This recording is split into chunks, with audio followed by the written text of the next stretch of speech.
Hello, xin chào tất cả các bạn nha. Tất cả các bạn dân tộc những người làm ruộng nha. Ruộng của các bạn như thế nào đây? Ruộng của mình như thế này nha.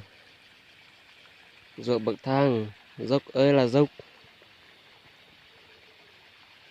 Mới bắt đầu dùng máy làm cả buổi sáng, được có 6 7 khóm, 8 khóm này. Không đủ ăn rồi.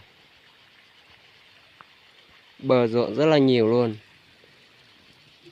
Một khóm bé tí thôi.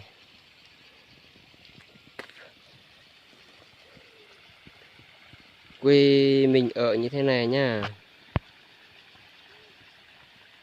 Bạn nào chưa biết thì xem, còn những bạn nào mà biết rồi thì bỏ qua nha.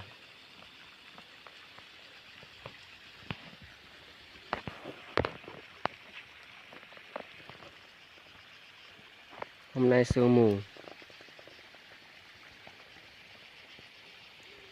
rừng sương hết rồi.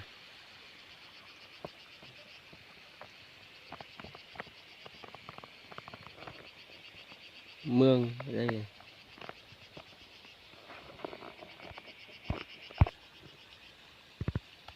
Mình cũng không có cái gì quay một ít ngắn ngắn để cho các bạn xem chỗ mình ở như thế này thôi nha các bạn nha. Rồi, mình xin kết thúc video tại đây nha.